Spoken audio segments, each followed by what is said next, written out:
Welcome to the ESI Africa studio. Today I'm speaking with Daniel Butti Njoroge, who is an energy economist at GBS Africa. Welcome, Daniel. Welcome to. Pleasure.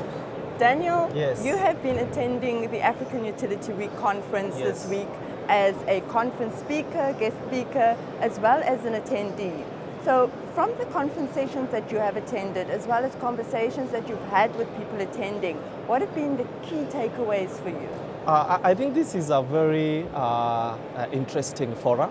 One thing I must say is that because what Africa Utility Week does, or rather what Africa Utility Forum does, is to bring both industry as well as government policy makers and other stakeholders like the academia into this one space, so that they can begin having a meaningful conversation around issues that are affecting the energy sector at large, from distribution, from transmission, from energy generations, which include energy sources, renewable energies, nuclear energy, oil and gas.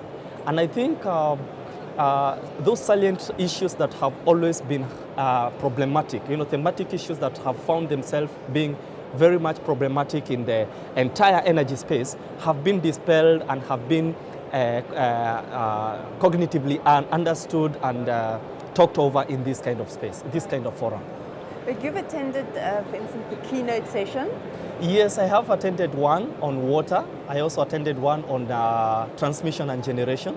And I can tell the experts from the view and the interaction between experts and the attendees, and the kind of engagement was has been very perfectly well, because you can see some of the things that come from the industry are dispelled and very well decomposed by the policymakers, as well as now even industry informing policymaker. What is it that they are finding a gap that maybe, for example, policymakers need to address? So you're finding that the industry is much more adaptable in these times? Yes, it is. It is very much adaptable, but of course, like you will say that there is much that needs to be done.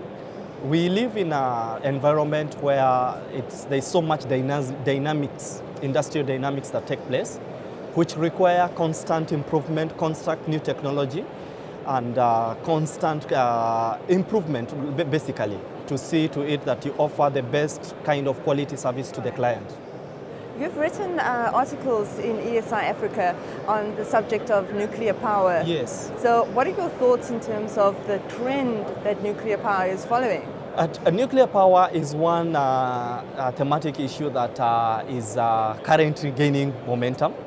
And I would say, like, if you look especially for the newcomer countries that are adopting, or rather have shown interest to adopt the nuclear energy power into their grid, into their energy mix, that this is one area that needs. For example, I come from a background whereby Kenya, for example, has already shown interest to do nuclear at some point, and we are looking forward to see the first pouring of the concrete for nuclear power project sometime in 2027. And I can tell you that the kind of arrangement that is being put in place by the government, by the Kenyan populace, as well as walking this journey together with other stakeholders like the International Atomic Energy Agency that have walked us through. And it's one thing that we are looking forward to see. What I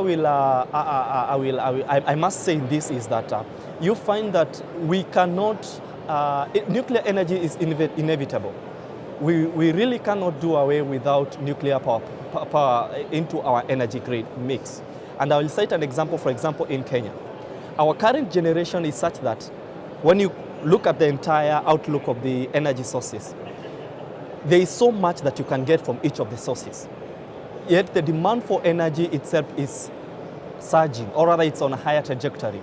So the only way you'll maybe balance this energy is to upscale and bring about at least some energy base load, which nuclear now comes in handy, to upscale their energy production, which will meet their manufacturing needs, which is going to meet their consumption needs, which is going to improve and translate their developmental agenda into a decent livelihood, so to speak.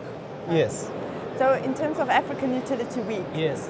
What are you hoping to get from the conference sessions that are taking place today and tomorrow? I'm hoping to learn a lot from other experts as well.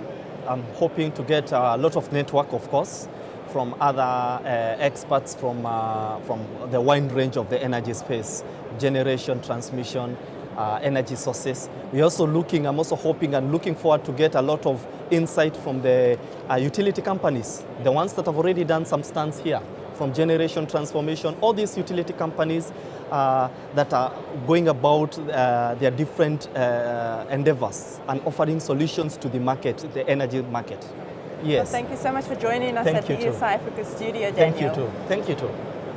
Thank you for watching. I'm Nicolette Pompa van Zyl, editor of ESI Africa, broadcasting from the African Utility Week.